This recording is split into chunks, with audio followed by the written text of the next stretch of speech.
Coming up on this wet spring edition of ATV News. We'll show you how officers showed their playful side. Students at a local elementary are having a ball. We'll show you why.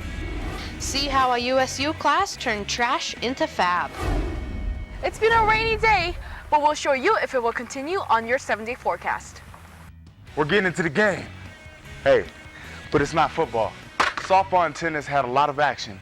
We'll show you how they did coming up next on ATV Sports.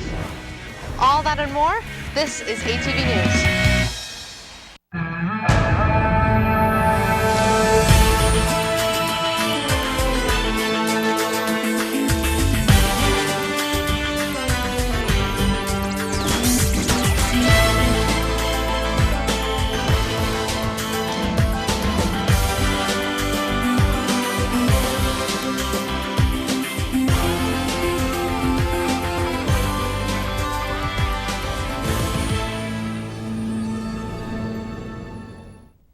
Welcome to ATV News. I'm Anna Thorley. And I'm Chris Hyde. President Barack Obama hopes to bring more jobs to the state of Utah.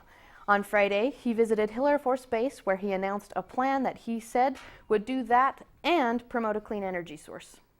What we're going to try to do is to build on the progress that's already been made. I'm announcing a new goal to train 75,000 workers to enter the solar industry by 2020. As part of this, we're creating what we're calling a Solar Ready Vets program. This is part of President Obama's Clean Power Plan, which is the first ever standard on carbon pollution produced by the power industry. The goal is to reduce greenhouse gases by 30% in 2030. Some people spoke out against LDS church leaders during General Conference for the Church of Jesus Christ of Latter-day Saints. We sustained Thomas Spencer Monson as prophet, seer, and revelator, and president of the Church of Jesus Christ of Latter-day Saints.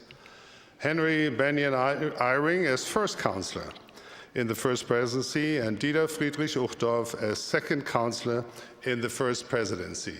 Those in favor may manifest it. Those opposed, if any, may manifest it.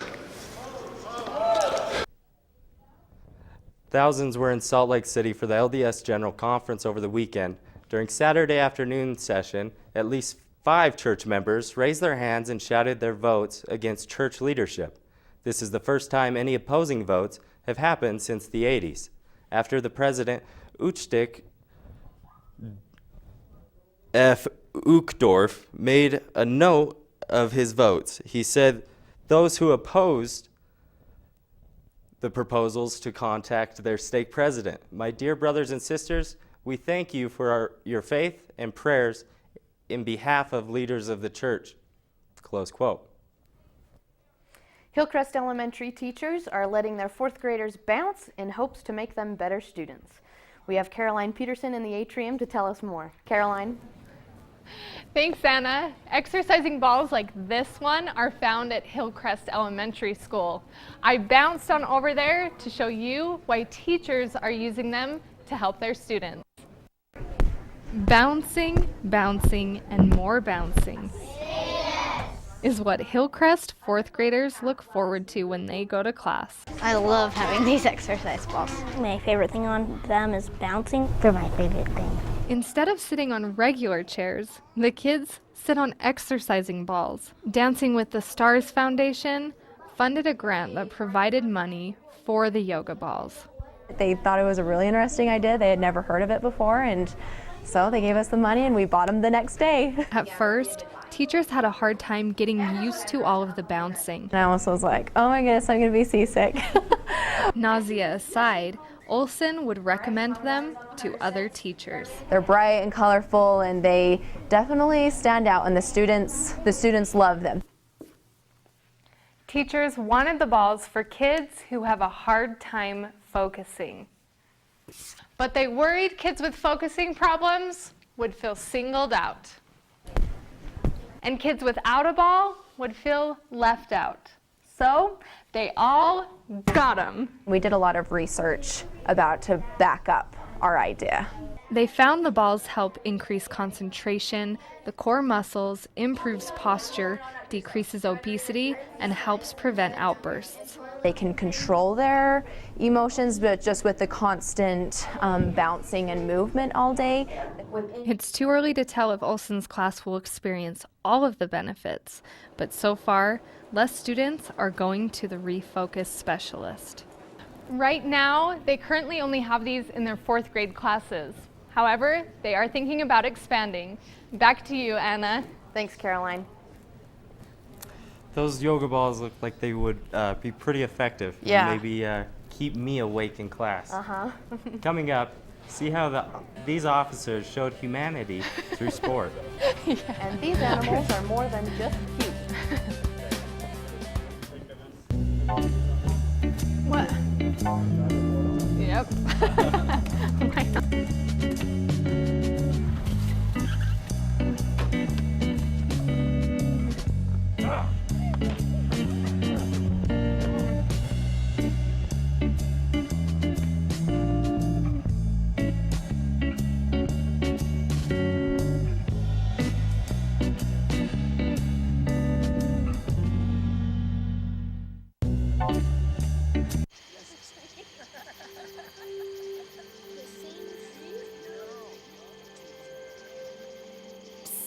They're coming. Places, everybody. Light check. 1, 2, 1, 2. Everything looks good on our end. And lights. Come alive with the forest. Visit discovertheforest.org to find a forest near you.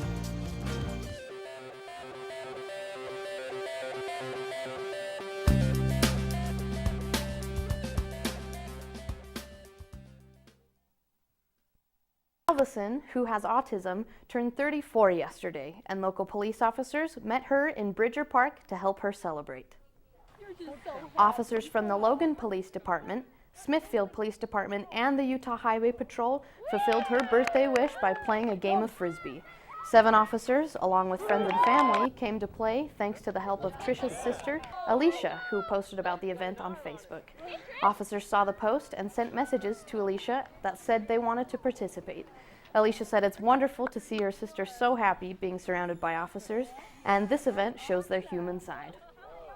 I think it's great because it also shows the community that, you know, the cops, they're human and they want to do this. And this is something that they reached out to me personally. It wasn't something that they had to do. They wanted to participate because it's something that they wanted to do. And that's what I think is amazing. That's what makes the job worthwhile. Obviously we have to do the job, but when we have the opportunity to serve and do things like this, it makes the job worthwhile. If you like learning other languages, try speaking without talking. American Sign Language is becoming more popular nationwide, including at Utah State. Our Jamie Sun takes us to one of the classes to show you more.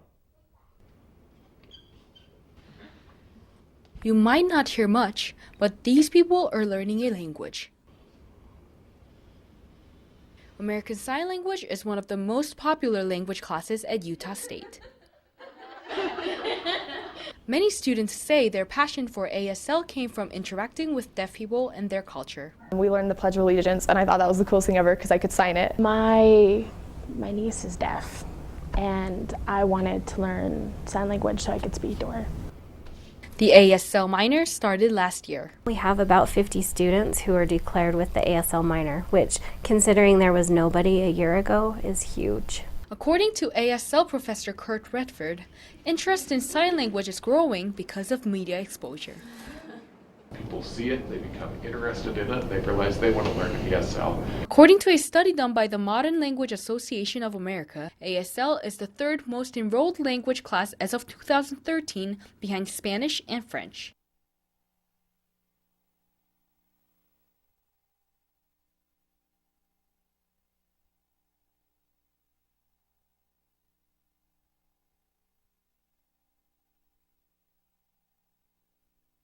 USU's program makes sure students get as much interaction as possible. With every ASL class, we have required 1 hour per week lab down in our ASL lab.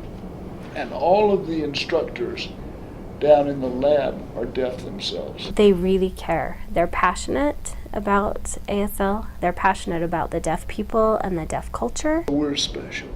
Once people get involved, I think that they fall in love with it. That's what I did. Jamie Sun, ATV News. The ASL department will hold Silent Weekend on April 17th and 18th, where you can experience what it's like to be deaf. It's open to the public and will be on USU campus. You may have had marshmallow peeps over Easter weekend, but did you see actual baby chicks? The American West Heritage Center had some of these cute critters at their annual Baby Animal Days celebration. These furry little animals brought quite a few families outside over Easter weekend, but it was these bear cubs that drew the longest lines. Their handlers brought them from Yellowstone Bear World in Idaho. Even though spectators couldn't touch the cubs, they still brought a major amount of the revenue that the nonprofit American West Heritage Center depends on.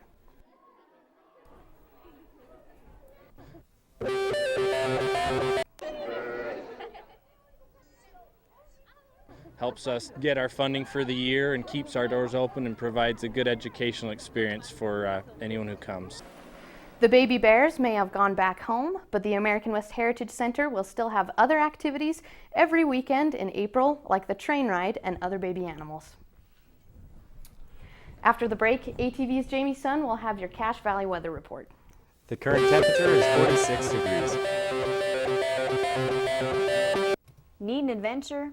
The Outdoor Recreation Program at USU offers a wide variety of rental equipment, from winter gear like skis, snowshoes, and snowboards, to summer must-haves like kayaks, rafts, and camping gear. From sleeping bags to Dutch oven necessities, we have it all. So stop in and see us, located at 950 East, 1000 North, in the basement of the distribution building behind Romney Stadium. We're open Mondays through Fridays, 10 a.m. to 6 p.m. So stop in or call to get your gear today. I'm one unlucky guy. The chance of being involved in a robbery is 1 in 757. The chances of being struck by lightning. 1 in 750,000. Please fasten your seatbelts for unexpected turbulence. The chances of being a victim in an airline crash? 1 in 29 million. Hey, could I get some peanuts? The chances of being involved in a car crash are far greater than lightning strikes and plane crashes. And if you are texting while driving, your risk of crash increases 23 times. Now, I may be an unlucky guy, but I don't have to be part of that statistic, and neither do you. Drive responsibly.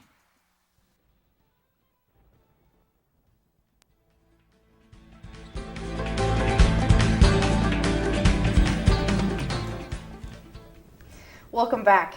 So Jamie, it's been pretty wet, pretty rainy the last couple days. Yes, it's crazy. We've been wearing shorts in February and now we're back to pants. It's April. Well, it's like they say, right? April showers brings May flowers. So that's good news. Is it happening all over the nation, or is it? Not quite. Let's go ahead and take a look at the national radar.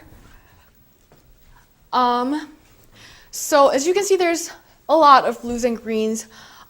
In some states. Down here in Texas, we're seeing a lot of rain, and also here in some in Northeast and some in Idaho, we see a lot of red, so it's going to be a lot of rain in Ohio and Indiana. So let's go ahead and take a look at the state radar for a closer look in Utah. So we see a lot of blues, but not quite greens, so we're actually better than Salt Lake City and Layton down here, but we still have some precipitation in Logan. So let's take a look at the 7-day forecast. So on Wednesday, it's today. It's been raining all morning. It's as high as 45 degrees and a low of 31 degrees. On Thursday, it's a little bit warmer with about 10 degrees higher with a high and low of 30, but it's still going to rain, so you might need to bring that umbrella out. On the weekends, it's a little better for the weekends. On Friday, it's 63 degrees high and 31 of low, and on Saturday, it's your best shot you have to go out and have some family time. It's high as 67 and low of 31 degrees. On Sunday and Monday, it's it's in low 60s, but it's still getting some rain showers in low 30 at 5 degrees. And on Tuesday, we're gonna have some more rain, more clouds, and the week ahead of us will still have the rain, so you might need to have some winter coats ready. Wow, winter coats. Sheesh. God, that's no good. I may have to reschedule some of my tea times over the weekend. You probably do need to. Yeah.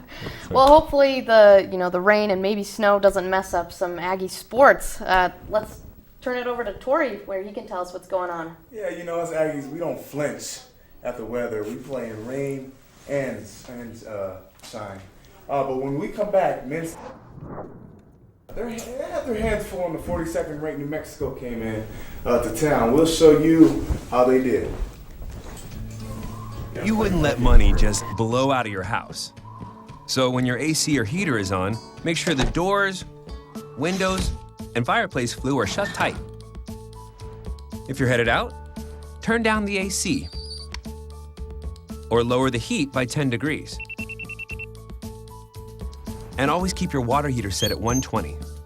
A little bit of common sense goes a long way. Get more great tips at energysaver.gov.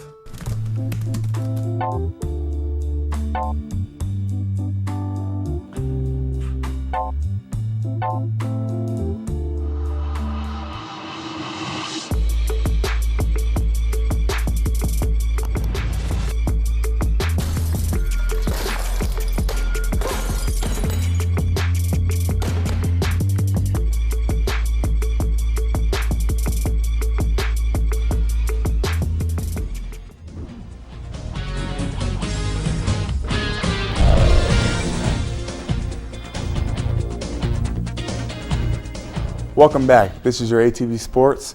We had 3 softball games and 2 tennis matches over the weekend, and there are plenty of highlights to show you. This is the first game in 3-game series of softball against New Mexico, and not a lot happened in the first 4 innings. But Utah State had a 2-run lead. We take you to the bottom of the 5th inning with things got a little interesting. After Aaliyah Armendez walked out, Utah State's pitching star Noel stepped up to the plate and sent the ball out of here, giving the Aggies 2 runs and a 4-0 lead. And not a moment later, Nicole Rada said, "You know what, Noel, I'm not going to let you outdo me," as she smacks her home run over the left field fence. The Aggies scored 1 more run to give them a 6-0 lead going into the 6th. Not to be outdone, UNLV lit up the sticks in the top of the 6th inning as they got a 3-run homer off this hit by Samantha Juarez, and they didn't stop there, as Jamie DePeppo got a 2-run homer after she smashed this pitch over left field. And finally, Brooke Stover added another 2 runs on her own with this hit over left field. Again, Aggies finally got out of the inning with this strikeout, but UNLV took the lead 7-6. Jumping to the bottom of the 7th, with UNLV leading 8-6, the Aggies got 2 runners on base with Jolene Coons at plate. And here she hits this line drive into right field, scoring 2 runs on the play, tying the game. Up next is the career RBI leader, Haley Frunton, for Utah State, and she lives up to that stat. And she just drives this ball up the middle, bringing in the run against the win. We're a resilient team. It's probably my quickest decision. We're a resilient team, and I think that's something that we've been working on all year. It's just when we get down, come right back and fight till the end. And I mean, we've done a really good job all year fighting the 7th inning. So I'm really proud of our team and how we stepped up and strung it together there and got the win for us. We're going to change pace a little bit and switch over to men's tennis, who hosted the Falcons. Aggies started off strong in the doubles matches, easily winning 2 of the 3 matches and getting the team point. They didn't stop there, as senior Marcus Fritz quickly dispatched his opponent in straight sets 6-2, 6-0. The team went on to win every match and swept Air Force. It's probably my quickest this year, actually. I don't know what happened. Maybe it's because my coach from Sweden is here. Jonas Tiden also played here at Utah State, but I felt really good today and had a lot of confidence going into this match. Had a good week of practice with Clancy and McGee, so it felt really good. Now back to softball. where the Aggies hosted the Rebels in the second game of the series, in a game where there were 26 total runs. There was plenty of highlights, although ain't a word, I just ain't got the time to show them all. So I'll just show you a few. That was a few of the hits that you just saw, but moving forward, there was absolutely zero defense in the game. Here we have Haley Fraughton hitting a triple and bringing in 2 runs in for yet another RBI for her fantastic career. Later on, Nicole Rada got this home run, giving the Aggies 5 runs in 1 inning. But UNLV said, anything you can do, we can do better, as they got a triple from Jamie DuPepo, a single from Janine Pepmecki, a double from Gary Blando, and a 3-run homer from Emily Hazlinger to give the Rebels 7 runs in 1 inning. UNLV went on to win 14-12. It's frustrating anytime in conference when you score 12 runs and have 16 hits, you got to win the game. And that's been our biggest issue right now. UNLV beat the Aggies in the 3rd game and clinched the series. Utah State is now on the road against the Rams of Colorado State. USU won both games in doubleheader Tuesday afternoon and are now currently winning 2-1 in the 3rd game of the series. The men's tennis team had their final home match of the season as they hosted the 42nd ranked New Mexico Lobos Sunday afternoon. The Aggies struggled in doubles for the most part of the season, and with New Mexico being one of the best teams in the country, this was not going to be an easy task. But USU was up to the challenge as they won the first 2 double match, clinching the point for the team. Moving to singles, the Aggies only had to win 3 of the 6 matches to get the victory. The Lobos were led the 61st ranked player in the country at the #1 spot. Sophomore Karen Salwin went head-to-head and took care of business, winning in straight sets 6-3, 6-2. Up next was Dennis Baumgartner at the #2 spot. In a very tight match, Dennis came out on top, winning it 6-3, 7-6, but New Mexico wasn't going down without a fight as Marcus Fritz, Jaime Barajas, and Jack Swindles all lost their matches, evening out the team score at 3 apiece. In the final spot was Sebastian Snyder after losing the first set. Snyder was facing a 1-4 deficit, but came storming back to win the second set 6-4 and didn't skip a beat as he finished off the Lobos player 6-3, giving the Aggies the 4-3 upset over New Mexico. I felt great afterwards. In the end, I started out really slow, and it was like I had everything against me. But I had to just dig down and fight for the team. I saw we had opportunities to win, so I couldn't let go. So the Aggies move to 4-1 in conference and take sole possession of first in the conference with the 2 remaining matches. Utah State hopes to go on into the conference tournament as the #1 seed. When we come back, this car may look odd, but how does it drive? You won't see these clothes on any Miss America contest anytime soon, but we'll show you an unconventional fashion show with a cause. Live with a human for a while, and you get to know a few things. Like, I know she does strange tricks for no treats. But the one thing I will never, for the life of me, know is how she gets so tiny and inside that box. Natalie, how do you get so tiny? People think I'm trash, but they're wrong. Today, I'm just an aluminum can, but one day, I could be a stadium.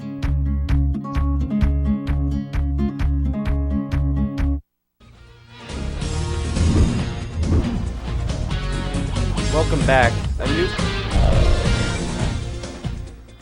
Welcome back. A new car on the road may have you wondering what's so different about it besides its shape. Our Alicia Facer hit the pavement to find out what it's made of. It's got power, torque, and personality. It's the Nissan Juke. It comes in all-wheel drive, which is the best form. The Juke is known for its unique form. It has a very bubbly shape to it. The overall look of the car gives off an animal appearance. I think it looks like a cross between a frog and a hippopotamus. This hippo car has a push start button and a touchscreen that has Bluetooth connection to your phone so you can access apps like Pandora right in the car. It also has a built-in navigation system. It has 3 settings: normal, sport, and eco. You can put it in eco mode being in town, or sport mode if you really want to like get some oomph out of going places. For smaller people, the back of the car is just fine. I'm 5 feet even, and sitting in the back seat, I have plenty of space around me. It has heated seats and a dual screen that you can switch between temperature and driving information.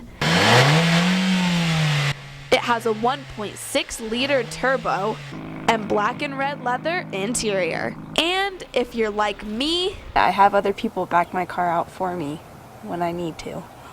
And can't back up, the Juke has a built-in camera that shows you not just what's behind you, but predicts where your car will go by just turning the steering wheel. Alicia Facer, ATV News. Between city and highway, the Nissan Juke gets around 27 miles per gallon. If you need a wardrobe change, you may get some ideas from the fashion show that took place Tuesday night. Instead of fancy clothing, models wore used materials. The annual recycled fashion show featured the works of students from the dress and humanity class offered at USU. Students had to create clothing based on the event's theme, people, and places and things. The results were put on display during the show. All sorts of occupations and activities were modeled throughout, giving it a unique and creative feel. It was magnificent. The students came up with wonderful designs and made looks that represent the category that they were inspired by in ways that it blew my mind. It was wonderful. And they exceeded expectations. The next Recycle Fashion Show will be in September. You may like going to art museums, but have you ever seen Legos on display? Dominic Bonney and Madison Maynor bring you the story of someone who makes the work of art with Legos.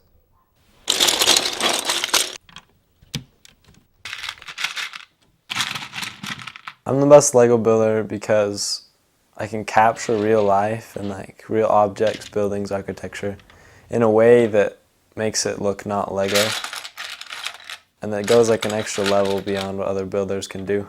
I think I love it so much because it's just a creative outlet for me. So just like being able to draw or write or whatever. And just being able to express it in Lego is fun because everyone basically knows Lego. It's one of the world's most popular toys.